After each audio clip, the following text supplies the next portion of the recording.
to the Friends of Israel's Jew and Gentile podcast. I am your host, Chris Katulka, and with me is none other than the Jewish sage himself, the one, the only, Mr. Steve Herzig. How are you, sir? Well, Chris, I've been working all week on something I'm trying to overcome. I'm working on Jewish meditation.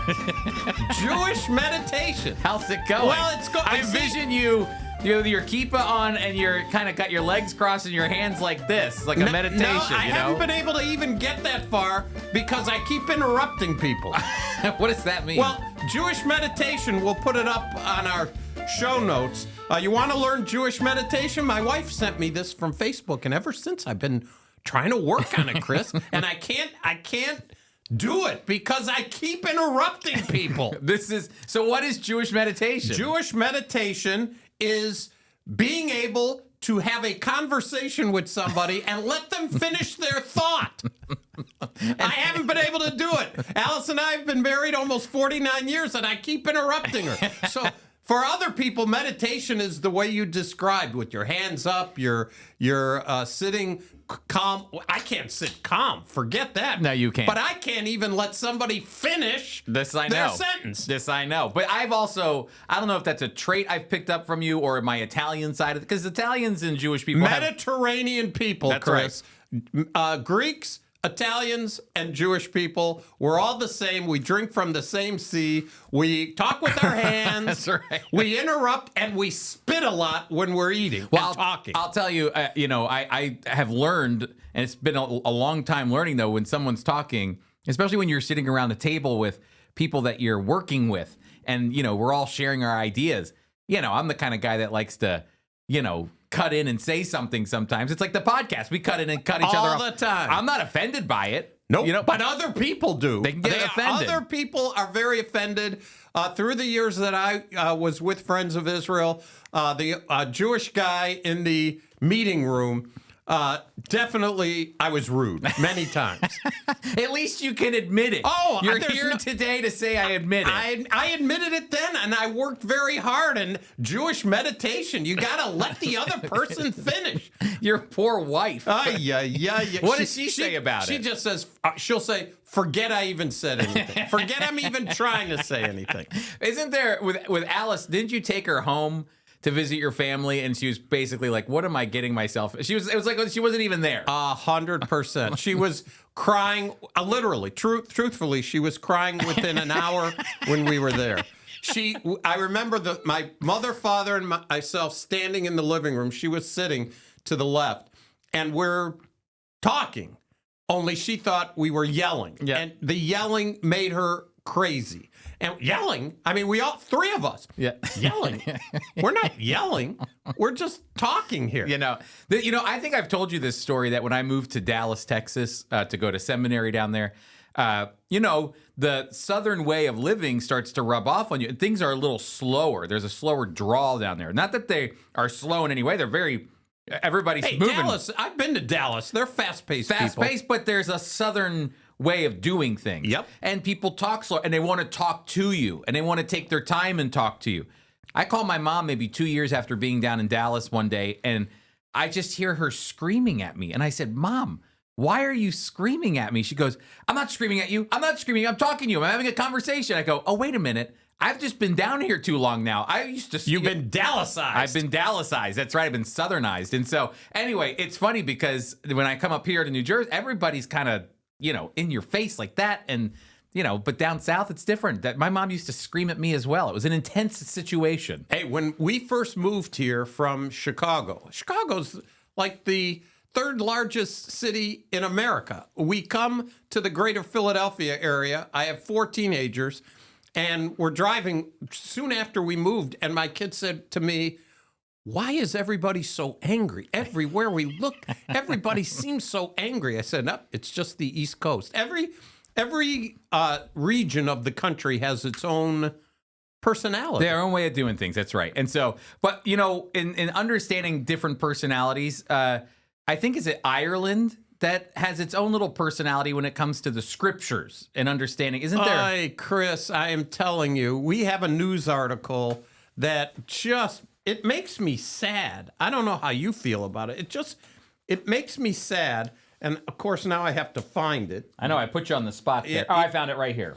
In case this retired 78-year-old Yep, here he is. pastor convicted and fined for preaching Bible verse near Northern Ireland hospital. A 78-year-old retired pastor had been convicted, fined for preaching a gospel sermon near a hospital in Northern Ireland. Naturally, he said, I was deeply saddened by the verdict, Clive Johnston told Fox News Digital. At 78 years old, I never imagined that I would leave a courtroom with a criminal conviction for preaching the Christian gospel. But beyond the personal impact, my overriding concern is what this says about the state of fundamental freedoms in our nation. Chris, he was guilty and fined 450 pounds, but he was guilty of influencing inside a protected zone. What does that mean? He was preaching on John 3:16, a worldwide known Bible verse. Everybody knows John 3:16. By the way, Jewish people who are not interested in anything related to Christianity, they know what John 3:16 is. That's right.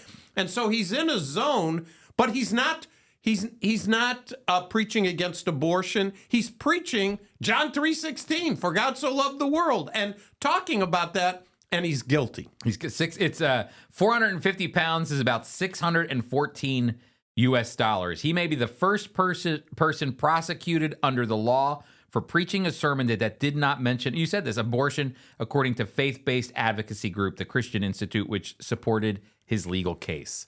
Chris, it's this is happening in Ireland. It's going to happen. It's going to get worse. And it's kind of crazy to me that the Western world, which has been so influenced by the Bible, and the culture has brought, the Bible has brought so much freedom and opportunity just by following biblical principles. And here's a pastor, no threat to the country. Mm-hmm. I mean, standing there and preaching. And hey, in our country, and remember too, we had our friend who joins us from Ireland on the FOI Equip classes that we have, and she got stickers. And do you remember? That's right. She ended up having to remove. No flags allowed. That's right. And they had an Israeli flag sticker that we were promoting, and she used that one. So she just swapped it out for Pray for the Peace of Jerusalem. But I hope they don't come after her in case she gets into what happens if you carry your sticker into a protected zone? Yeah, I don't know. They told him he had opportunity to go into the hospital chapel if he wanted to do that. It's just it's sad for Western civilization and for a country like that to find him, which still I think considers itself is it a Catholic? Is Northern Ireland Catholic? Is that one? Well, there's been a battle between Northern and... I know. Which one is which? Don't ask me. Okay. I don't know. Well, I'm sure somebody will correct us if they want to. And, we're also seeing this, Steve, because we have a lot of Canadian listeners as well, is that Canada, their laws are really beginning to tighten on how you even talk about the Bible. These certain Bible verses could become hate speech. And so, I feel for our Canadian listeners as well, because they're seeing that happen. And I'm sure, we're probably not too far behind. That's the problem. Well, speaking of hate speech, Chris, one of our listeners, when we talk about our stickers, which you're going to be talking about very, very shortly, we give out 50 free stickers. One of our listeners came back to you about the stickers and said, hey, Chris, what if I live in Michigan. What if I go to Dearborn and with some stickers and tell people you can have Support Israel stickers? I can tell you this right now. How do we respond to that? That's right. That's not a protected zone. Okay, that is not protected. That's actually one of the largest Muslim populations in the United States of America, is Dearborn, Michigan. So he's thinking about taking his stickers, I Support Israel stickers up there. Hey, more power to you, but like I said, it's not a protected zone. But we do want to give out our stickers. That's right. And if you want to get 50 free stickers that support Israel and the Jewish people, Steve, we're actually in September going to do a campaign. And the campaign. Oh, this is news to me. Yeah, no, you know about this. The radio and all the we're try to get people to sign up for our stickers by promoting it on the radio stations around the country. Gotcha. And so that's going to happen in September. So we wanted to come up with a campaign for it. And the campaign title for the stickers is this. Oh, we announced it last week. Oh, we did? Did we say it? Yeah, stickers for Israel. No. For Israel. Stick with Israel. Stick with Israel.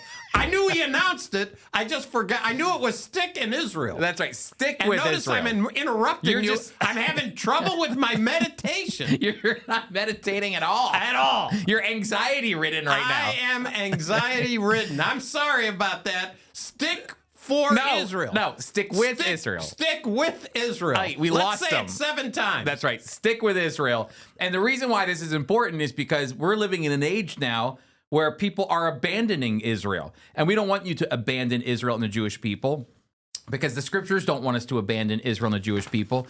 We want you to stick with Israel. And that's why we want to give you 50 free stickers. We can start our campaign now. If you're listening and you want to show the world that you pray for the peace of Jerusalem, that you support Israel and the Jewish people, even in these dark times that you're supporting them, your sticker says out loud what you believe inside your heart. And so it's really easy. All you got to do is text us at 424-444-1948. And when you text us, it's going to come right to me. I want to see my phone buzz, and I will send you a link where you can subscribe and receive your 50 free stickers that support Israel and the Jewish people. Again, that's 424-444-1948. Well, Chris, I do have to tell you, those who had an opportunity to listen to Shmuel Bowman when he was on our podcast, which we are so thankful for. Oh. It was one of our, well, it was the longest podcast. That was the longest So one. I'd be interested in how many of our 7 listeners were able to stay with us the whole hour and 31 minutes of that podcast.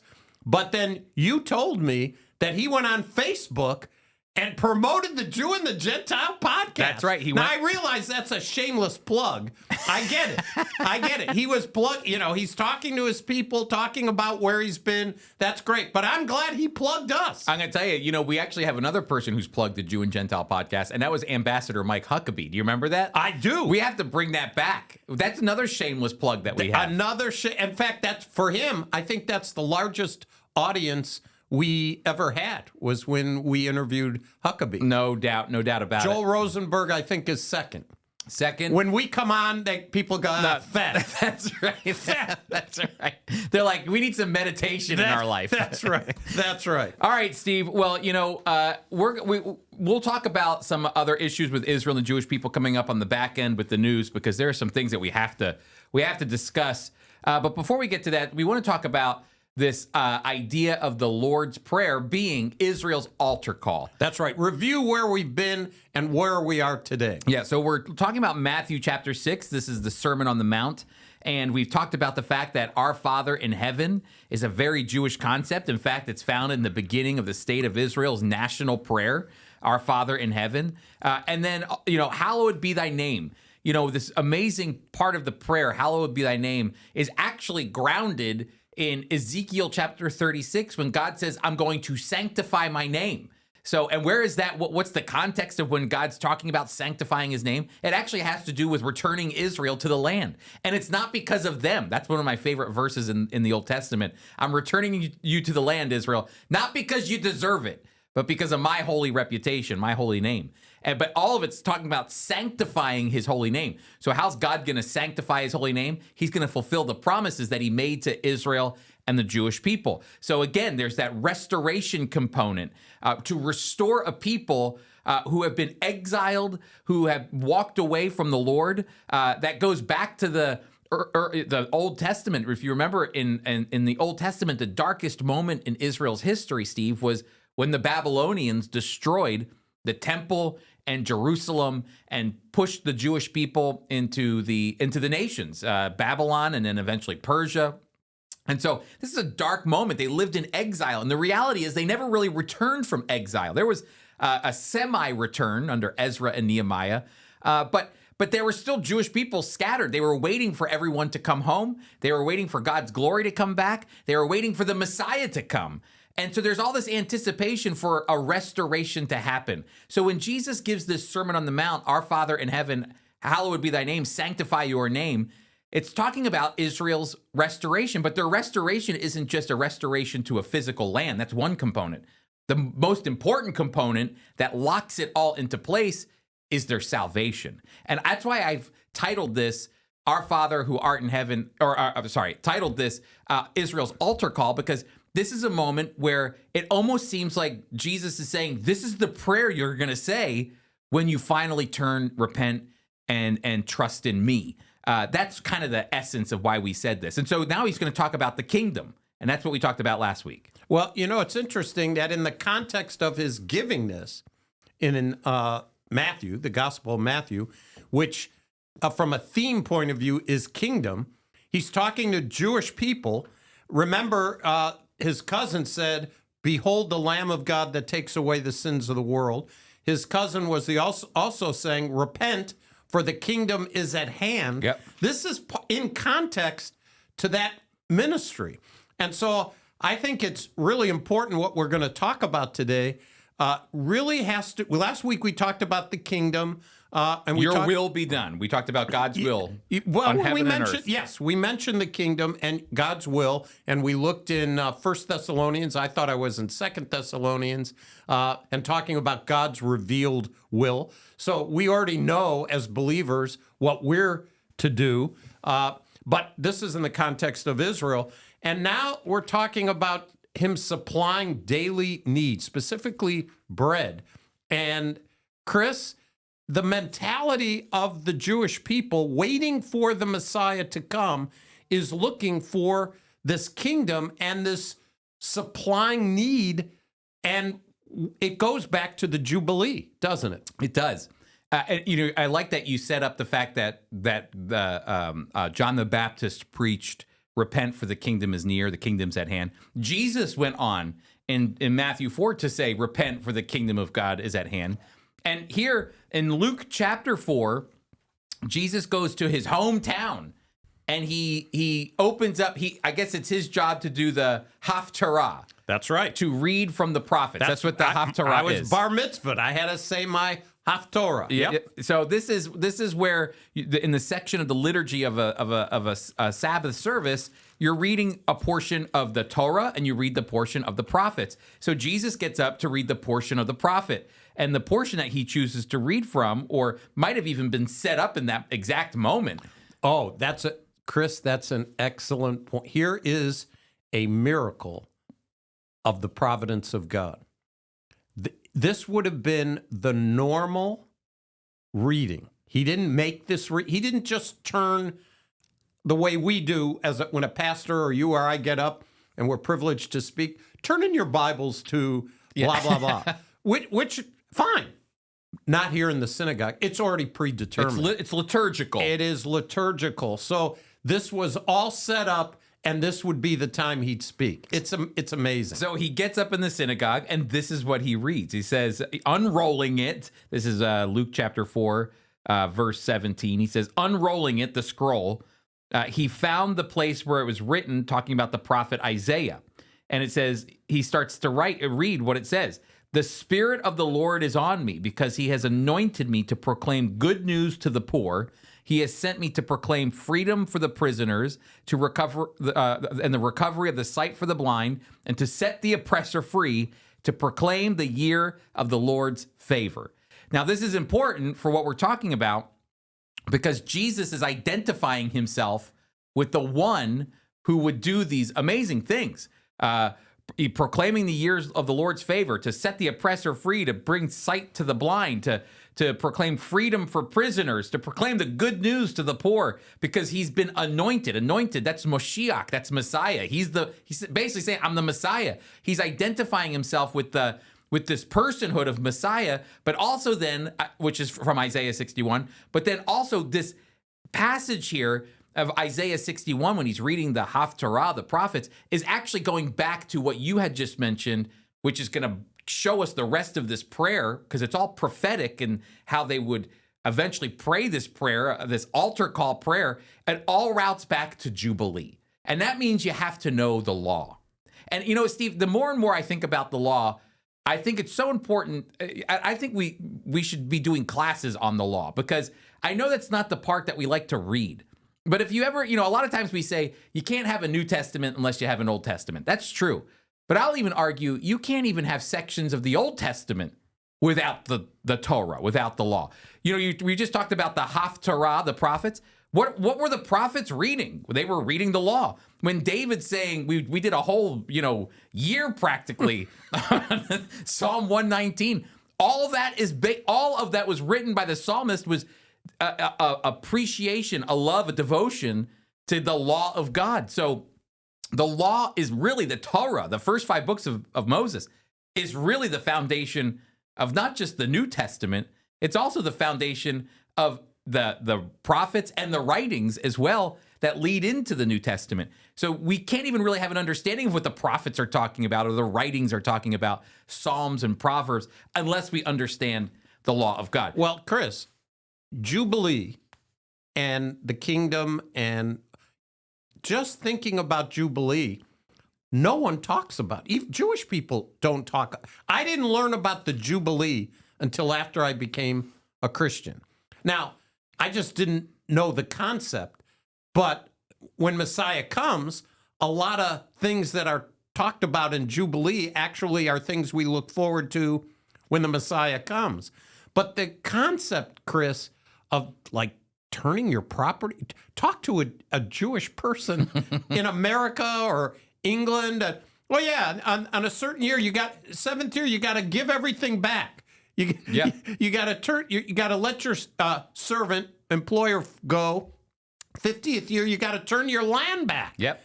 Chris, that's counterintuitive to the way we think, but that's the way the Lord thinks. That's right. And so we're going to hunker down here for a moment in Leviticus chapter 25, because there's 2 aspects of Leviticus 25 that appear here. The first one, Steve, is the sabbatical year, and then follows the Jubilee. So every 7 years in Leviticus chapters 25, verses 1 through 7, and 18 through 22, the sabbatical year, and you can find it in Deuteronomy 15 too, is that every 7 years, the Lord tells the Israelites, you have to let the land have a Sabbath. The land, so no sowing, plowing, pruning the vineyard, no commercial harvest, no storage of crops. Volunteer growth may be eaten freely by owners, servants, hired workers, foreigners, and animals.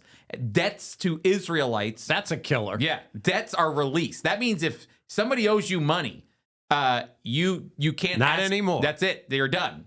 Their debt is free, and the land observes, again, as I said, a Sabbath to the Lord.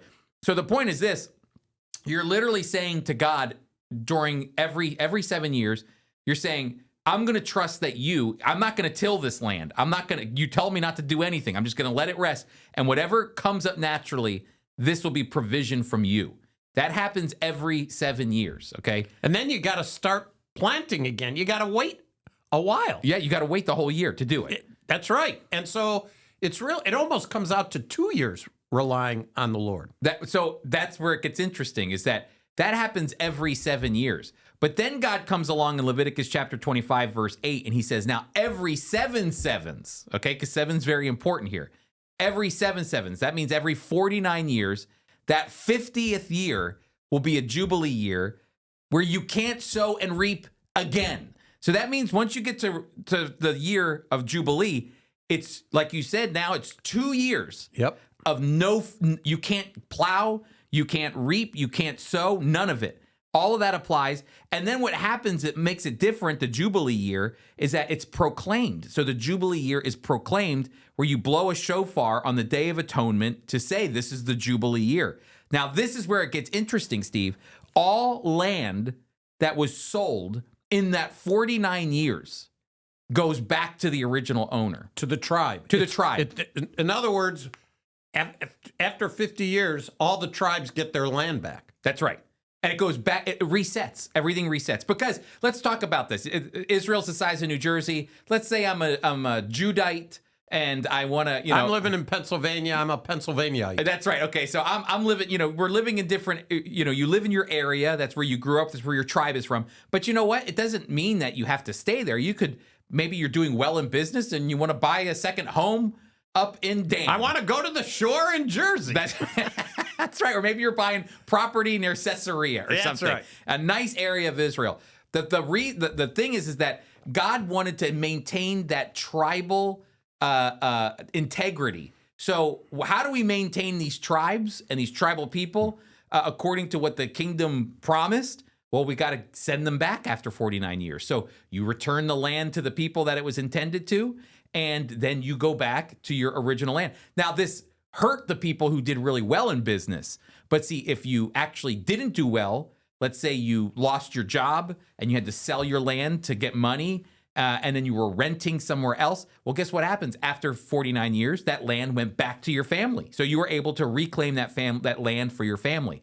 And so that's another important part of the Jubilee year. It's Chris, land reset. So the price would actually be different if right after the Jubilee, I wanted to buy from you in a different you're in a different location. If I started right after the Jubilee, the price is going to be higher than if I'm buying 2 years before the Jubilee. And it's an interesting way that God regulated, this almost sounds like socialism here. It's the idea of regulating prices in order to keep people from being filthy, filthy rich or super, super poor. You had 49 years to do the best that you possibly could. That's right. That's right. And it doesn't mean you couldn't keep your money. It just means you had to take the land. The land is reset. Everything's reset. But the land comes back to you. That's right. That's exactly. right. That's right. So I'm saying if there's 5 years to go to Jubilee and I'm looking to buy, you already know you're going to get it back.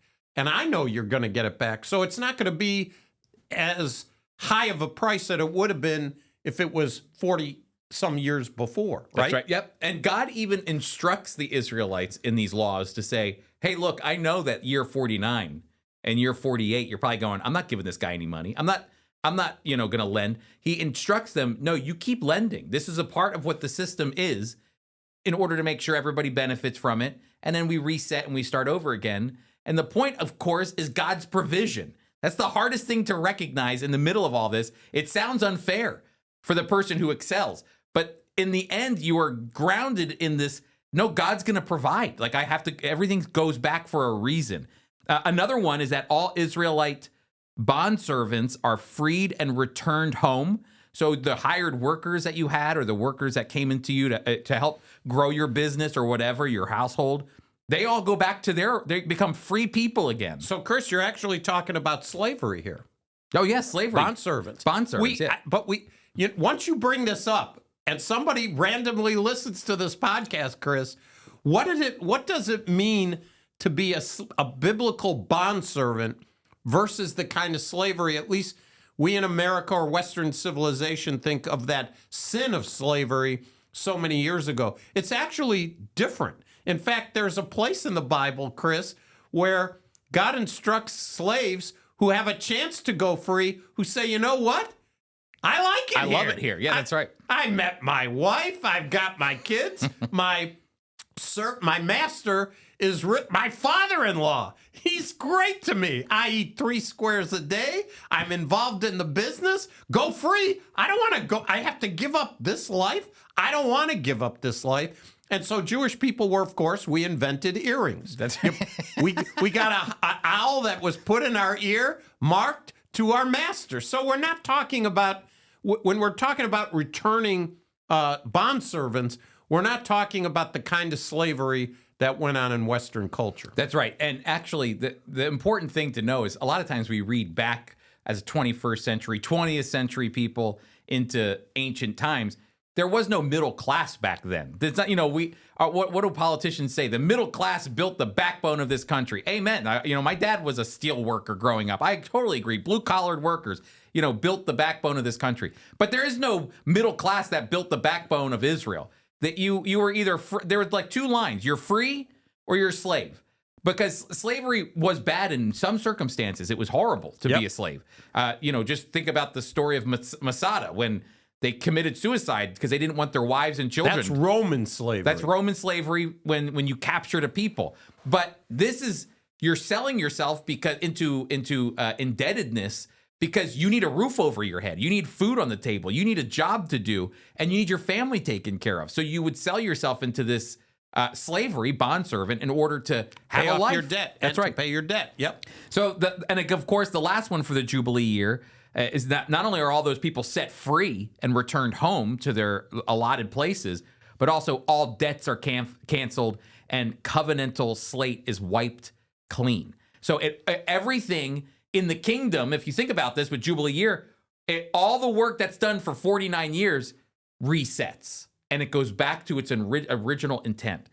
Now, here's what's interesting is that this chapter begins to get interpreted in a fascinating way when you get to Isaiah, because Isaiah is talking about Israel under the oppression of the Assyrians and the Babylonians, and he's talking about a future dispersion that will take place as the Assyrians and Babylonians will take the Jewish people and shove them into the nations of the world. And it becomes the year of Jubilee becomes this a moment where the oppressed are talking about the oppressed in diaspora who are shoved around the world by these foreign nations, worshiping foreign gods. The blind receive sight. Again, this is the same thing. The debts are forgiven. This whole concept begins to take on I don't want to say it's a different meaning, but what happens is they want to get back. Israel wants to get back to that place of the reset, where all the tribes are coming back into the land and everything is reset. So when Jesus is saying that he is the anointed one who's come to do these things in Luke chapter 4, he's saying, I'm the one who will provide the reset, the restoration, but it's going to come through him. He's the one that's going to make this possible. And so this is where we pick up in Matthew chapter 6, Steve, with the when he says, "Our Father in heaven, hallowed be thy name. Your kingdom come, your will be done on earth as it is in heaven. Give us today our daily bread." And this, you have to tell me what you think about this, but this is when it seems Jesus begins to talk about the Jubilee. Because if you think about it, the Jubilee year is the year that they're on their second year of not plowing, not sowing, not reaping, and being absolutely dependent on what God would provide for them. And so, give us today our daily bread is not just it is a call for provision. God, we're going to count on you to provide for us. But it's God provide for us when you're telling us we can't even do anything. That's a different kind of provision. You're telling us no working. Let the land rest for 2 years, Sabbath year and Jubilee year. And now we're begging you in this reset, in this restoration that only you can bring, provide our daily bread. Well, and then you wonder, how much did the listeners of this relate to the eschatology of all of it? Yeah, the prophecy. The prophecy, the Jubilee, the whole thing. Again, I'm telling you, in modern Judaism, those that believe in the coming of the Messiah believe that he is the one that brings it all about. You know, have you ever gotten a question from a constituent, a donor, one who loves Friends of Israel and the Jewish people, and they're asking you concerning the Jubilee? When is it? Well, the fact is, no one really knows. Israel hardly kept the Jubilee. That's the problem. We don't even know when the last official one was. Now, in Israel, I think they acknowledge the Jubilee, and I actually think most citizens would know about it in some way, because even on some of our tours, we would plant trees as part of our tour. But every so often they'd say, "Nope, we're not allowed to move the dirt at all because it's the 7th year." I'm not kidding you. That's amazing. So there's a knowledge of it, but really, even tied to modern Judaism, Orthodox Judaism, is somehow the Messiah connected to this is the key to the whole thing. 100%. And that's why when Jesus is standing there in his own hometown, he's announcing that I'm the one who can bring this restoration. And people are, before you thought you were somebody, we know who you are. That's right. You ain't this. That's right. They were so angry. That's right. A prophet is not welcomed in his own hometown. Gewalt. I can tell you that. Oh, my goodness. But, you even think about how this is, and this is going to play out, Steve, as we continue on. So our daily bread to me it's even deeper than just saying, hey, God, thank you for providing for us. When you go to the grocery store or whatever, here is this prayer that's connected to, I think, you talk about Jewish people with anxiety. That's got to be a lot of anxiety for 2 years to not be able to work a land that will provide food. You have to rely fully and completely on the Lord himself. That's right, on the word of God. And I think there's even a connection when Satan is tempting Jesus and he's in the first temptation that he gives him. He says that, take and eat this, we'll feed you. And he goes, no, man will not live by bread alone, by every word that comes from the Lord. He's talking about the fact that I'm trusting as the one who will bring this Jubilee. I am trusting that I don't have any food, but God's going to provide my needs. And why? Because he's the one, he knew it so confidently because he is the one who would bring this restoration, this Jubilee for his people, Israel. Remember, Jesus came for the lost sheep of the house of Israel.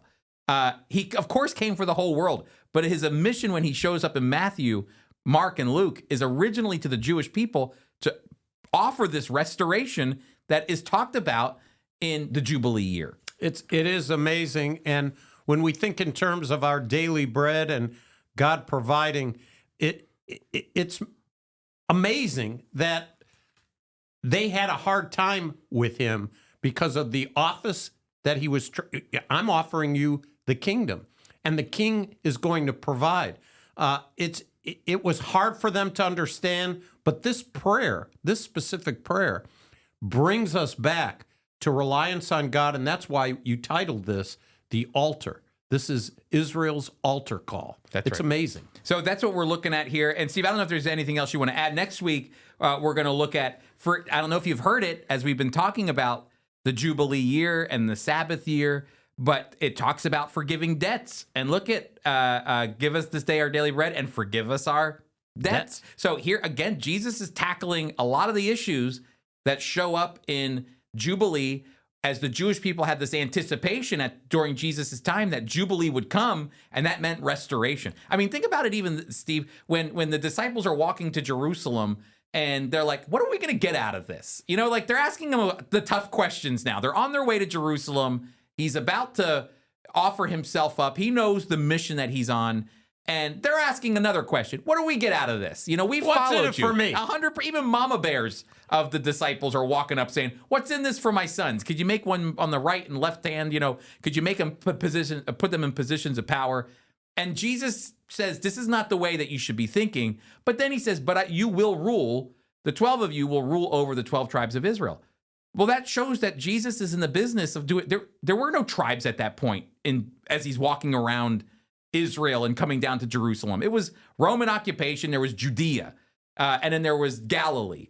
Now, Jesus is telling you, I'm going to reset this thing, and all of you will be the ones who rule over the 12 tribes of Israel. He's talking about a reset that happens that can only be found in what? The Jubilee.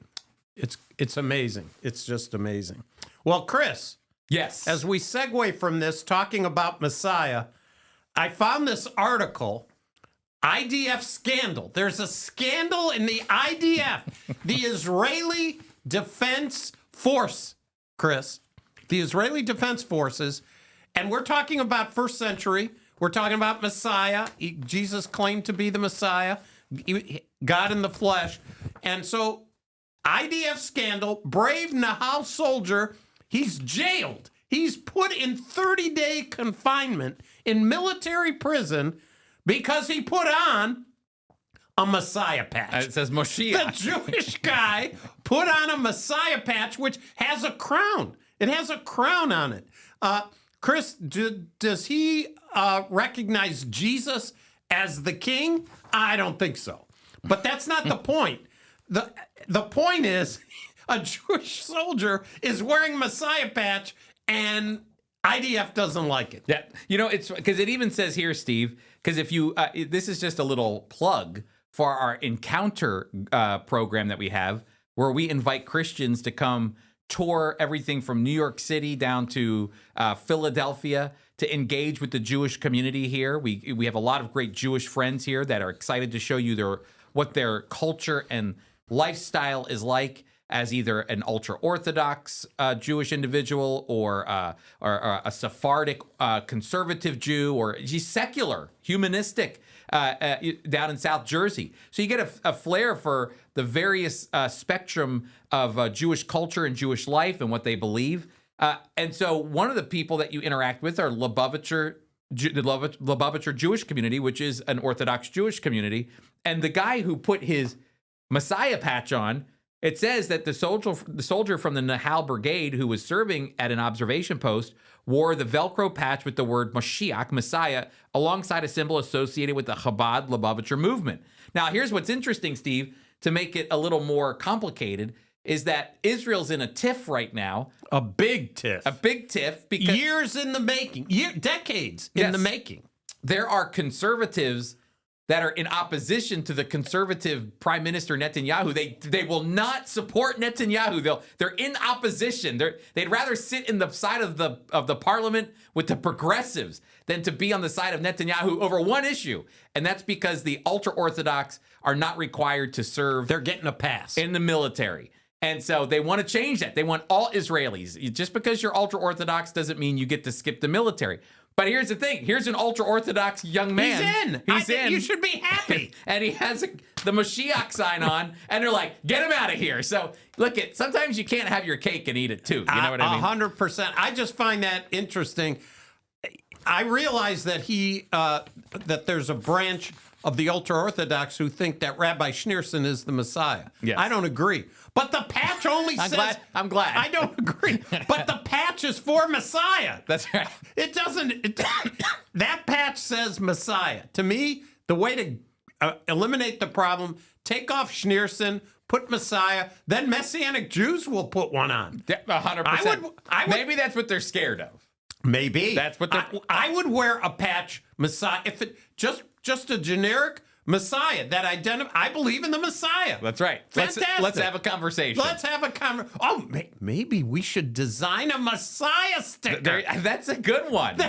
It just Maybe says- maybe the Hasidic group gave us an opportunity to create a different sticker. Look, you're not even close to meditating anymore. You're done with meditating. That's a great idea. I love that idea. Write that one down. Well, write that one, especially me. I'll forget before we're even done. All right. So, Steve, I don't know if there's anything else that you want to bring up here with the news before we get to Nicholas Kristof. Was there any? Oh, yes, we do. We have a video. Oh, yeah. You're going to have to talk for a minute because I got to bring it up. I want our listeners to hear Joel Rosenberg. We mentioned him. We interviewed him a couple of years ago, and we were glad to do that. And he's on CBN, and he gives update on Iran, and we want to give an update on Iran. And I thought his 15-minute or so video, we're not going to play the whole thing, but to at least drive you to that site and tell you that, Chris, the ceasefire has been unraveling. As we speak here on Thursday, the ceasefire Iran is challenging the ceasefire that President Trump put together. And Rosenberg calls that a moment of decision. Mm-hmm. And I agree with him. This blockade is costing Iran between $300 and $500 million a day. They're challenging it, and the war could start up. It could start up again, or it could end. It's really up to Iran. If they want peace and they want things to stop as far as the war's concerned, they're going to have to allow countries to go in and take that stuff. Oh, what's it called? The dust. Whatever's nuclear left from dust, the bombing. the uranium. The nuclear uranium things that they have left. Are they going to do it? Most experts say that this regime will never do that. But I thought what Joel had to say was relevant to us. All right, here we go. We are at the moment of decision. Is President Trump about to unleash more bombings, more military attacks with Israel as the United States' key ally against the Iranian regime? Hi, this is Joel Rosenberg in Jerusalem with a YouTube exclusive for the Rosenberg Report. Look, things have begun to unravel. For several weeks, we've had a ceasefire with Iran, but it is unraveling. President Trump brilliantly, I believe, set up a U.S. naval blockade to prevent Iran from shipping any of its oil out of the Strait of Hormuz, right? The Iranians have been saying they were going to control the Strait of Hormuz and charge people to go through there, and they were going to attack ships that coming through there and make it a wreck and unusable.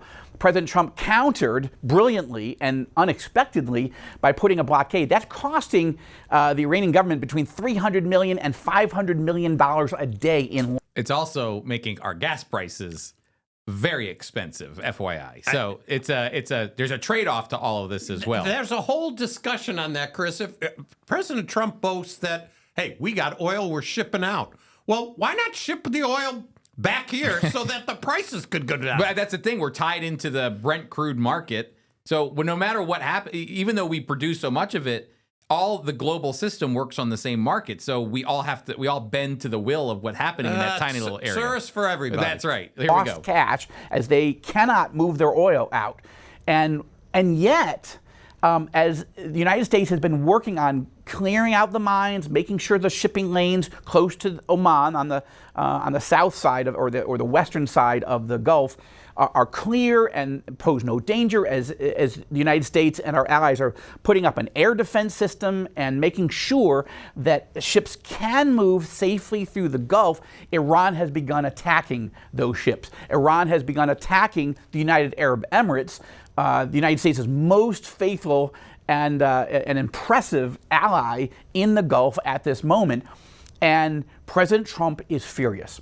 He is losing his patience. Now, so far, the attacks that Iran has launched have not done horrific damage, right? There's no like U.S. Ships that have sunk, and there's no U.S. naval carriers or the aircraft carriers or anything else that have been hit or damaged. But my point is, this is an escalation. Iran is systematically and willfully blowing up the ceasefire, and that's it. I mean, we are. I actually do personally believe that when Trump returns from Beijing, from China, I do think we're going back to war. I think Trump, there's a lot. You can look at events that are happening in the world. We've talked about this on previous episodes, kind of in their own little individual pockets. Like, what's Iran have to do with me, or what's Iran have to do with the Middle East, or Europe or China? But all these things kind of play into one another, because China is absolutely dependent on Iran for their energy. I think something like 90% of the exports of energy come out of Iran and go to China and supply 25% of China's energy, if not more. And so we're talking about 25% of your energy that keeps your entire country moving has been cut off. So, China's suffering pretty bad right now. We're not suffering because we have plenty of it. We have to pay more, but China is paying more and they don't have it. That's the problem. And so, of course, all these things play in. And I think Trump needs to show Xi Jinping when he shows up. He's there right now as we're doing this recording. He's got to show that he's got some patience in waiting to see if this ceasefire can work. But now that he's coming home and nothing's happening, and he'll get whatever deliverables he needs to get from the China, from his experience with his talks with Xi Jinping and his Chinese officials, when he gets home, Steve, I think all bets are off, and I personally think they're going to go back. That's my take, and we'll see what happens. Yeah, but I think one thing with Donald Trump, if they get him angry enough, he will not back down on what his threat was. No, and he doesn't have to win another. I know a lot of people think he's going back for a third term. I just don't think he is. I think he's looking at this 4 years as a decisive time for how he's going to leave his legacy. Now, I don't know how it'll play out. That's the thing. He's tackling a lot of issues at one time. And so his legacy is important here for him, I think, because he realizes I have 4 years and already a year and a half or so are gone. And so this Iran situation not only has to be dealt with, but it's got to be buttoned up and dealt with before he leaves office, or else he leaves America in another quagmire in Iran. I don't think he's going to do that, but I'm saying I think he's thinking about he's got so much time left in office, and it goes by fast. Very fast. And so I think for him, it's executing and getting it done and doing it with precision. And so we'll see what happens. But I do think this ceasefire is going to come undone, because I don't think there's anything that the Iranians can offer Trump that will make him take a deal. I just don't. I think at the end of the day, I think Trump wants to see regime change, but he's acting like he wants to see if the ceasefire will work. But I think he knows the only way out of this is exactly what the Israelis have been preaching forever, is regime change. Right. I don't think he cares if the regime stays if they give him what he wants. Right. And we already know that the regime, the way it's put together, they are messianic, like us. They are sold on their Messiah and the Imam and Islam in its radical form the way we are. There is no force on earth, Chris, that could change the way I feel about Jesus Christ. Now, he's not demanding, my Messiah isn't demanding what their Messiah That's is. right. But the point is, their regime could, if they wanted to, do what President Trump wants. But their religion demands that they don't. Yeah, I mean, look what happened just a few months before Iran, which was Venezuela. Now, all of a sudden, Venezuela... They're talking about 51st state. That's right. Could you believe They're all best friends now. Now that Maduro's gone.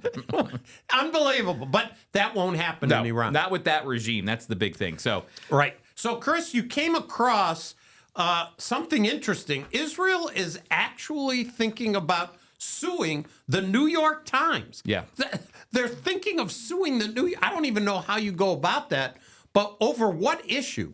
well, the journalist, and maybe you all, our listeners, have heard this name before, Nicholas Kristof, who writes for the New York Times. He's a center-left leaning journalist that appears on television, and he wrote an opinion piece. So the number one, it's been allocated to the opinion piece, but I will tell you something. The New York Times is defending publishing this, and his article his opinion article is titled "The Silence That Meets the Rape of Palestinians," and he did an entire opinion piece on the fact that there's a systematic.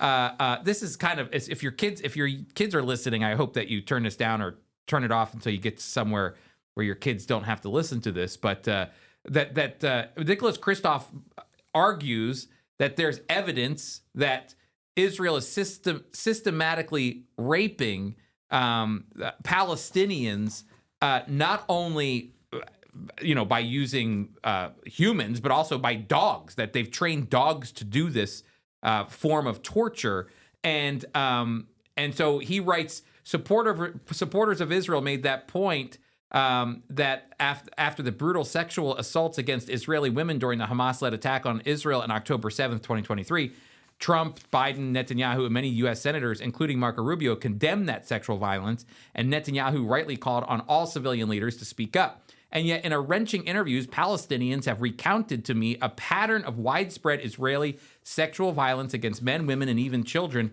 by soldiers, settlers, interrogators in the Shin Bet Internal Security Agency, and above all, prison guards, and even to the point where they're saying that it was, of course, done by dogs as well.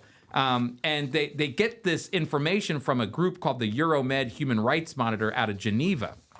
Okay, it's a systematic sexual violence, and he goes on and writes, and I'll just read the very end here. He says, thinking of it this way, he writes, concluding, he says, the horrific abuse inflicted on Israeli women on October 7th now happens to Palestinians day after day. It persists because of silence, indifference, and the failure of American and Israeli officials alike to answer Netanyahu's query. Where the heck are you? And so, Steve, this also came out, this opinion piece came out as the Daily Mail and other news sources were revealing the absolute brutality of sexual abuse toward those young women by Hamas when they were at the Nova Festival, and that what we thought happened to them, we knew that there was sexual abuse that happened to them, but to a level that we didn't expect. And so that report, which we actually have actual evidence for, comes out at the same time as Nicholas Kristof shares his report, which is actually based on very flimsy evidence, as many people are writing now, saying the people that he's using for evidence are not people that you should trust. These are anti-Israel sources. They have a history of lying about Israel. And so for the New York Times to publish this is to publish an opinion piece. They put, if it's actual facts, then why is it in the opinion piece? You know what I mean? These are good questions, and the New York Times has not been even sympathetic to Israel in a long time. Well, and then people are also, sorry, my meditation's off right now. Yeah. Even people are saying you can't act, if a dog has actually been trained to do this kind of horrible stuff, you can't activate a dog to do this. There's no way you can train a dog. You can train a dog to bite a person's arm or to sniff things out, but to activate like that. Yeah, and I you don't even can't. want to think about that. So I'm just letting you know. I gotta tell you, I'm not meditating on that. No, you're not. So you cut it off. that's right. So I'm leaving that alone. But I will say that the problem that Israel faces is, and this article is opinion piece is just one example.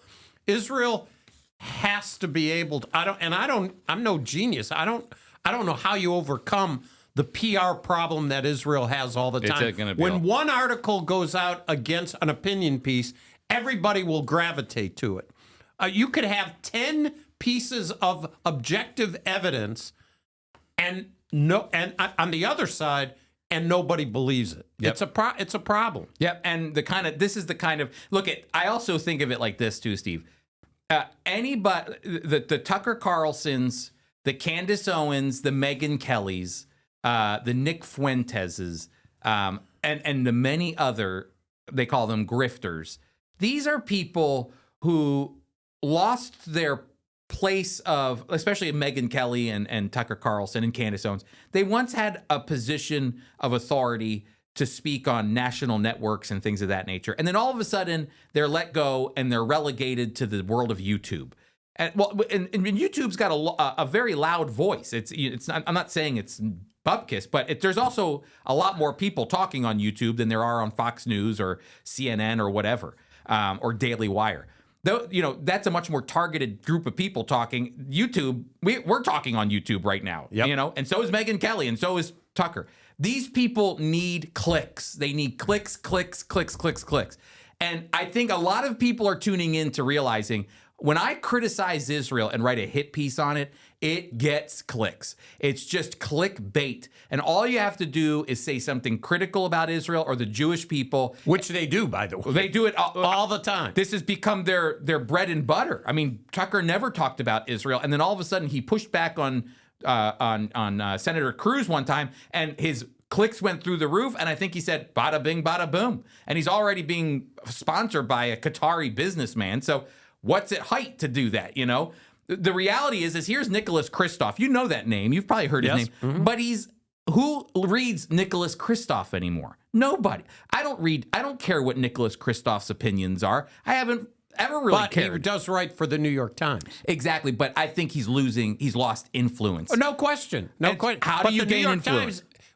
If the New York Times does something, even though we might label them in a particular place, it is the New York Times. And so people pay attention. But he was a popular writer for New York Times. I'm just saying, how do you gain relevance again? How do you get your name? Look here we are. I would have never thought in my entire life the Jew and Gentile would be talking about Nicholas Kristof. But you know what he did? He took faulty information from bad sources, concocted an opinion piece that if it was true, and those sources were true, should be front page news. Instead, the New York Times relegated it to the opinion piece. And now here we are talking about who?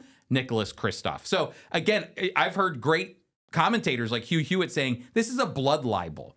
This is the kind of stuff that they did to Jewish people centuries ago, targeting Israel and talking about them in a way that not only it criticizes the way they manage things, but criticizes the moral fabric of who they are.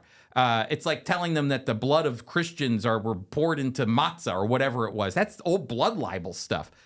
So again, you're seeing this bubble to the top, but why do I think Nicholas Kristof spent his time writing this? I just personally think it's because he knows it will sell. It's a sell piece. So no question about it. Hey, you went online and subscribed to the New York Times so we could get it. I wish I could take it back. They were offering a deal though, $1 for a year. Bada bing. There you go. $1. There you go. Well, Chris, you said you knew where Crystal got his bread buttered. Mm-hmm. Well, Nicholas Kristof. That's right. And so we have been going through the Lord's Prayer, and give us this day our daily Broyt. Broyt is the Yiddish word for the day. What is Broyt? Is bread. Broyt is bread. Okay, Broyt is bread, and in Hebrew, it's lechem, right? Which one do you like better? Well, Broyt sounds. I like Broyt bread. I don't know. Well, Bethlehem, the house of bread. Yeah, I got it. Okay, but Broyt, I like Broyt. Broyt. Okay. Broyt, bread, We'll take it. l'chaim, L'chaim. Give us this day our daily bread. Hey, everybody, thanks so much for being a part of the Friends of Israel's Jew and Gentile podcast. Do not forget to go to foiequip.org, because when you go to foiequip.org, there you can sign up for our classes May 14th, tonight. It's tonight. That's We've right. got Pastor Tommy Nelson on teaching Daniel's 70th week, free for beginners. And then June 25th, we've got Dr. Tim Sigler from REL Ministries and teaching. text us if you want Jewish meditation. That's right. I just interrupted Chris. That's right. 424 444. 1948. Get those free stickers. Hey, everybody, thanks so much for joining us, and we'll see you next week.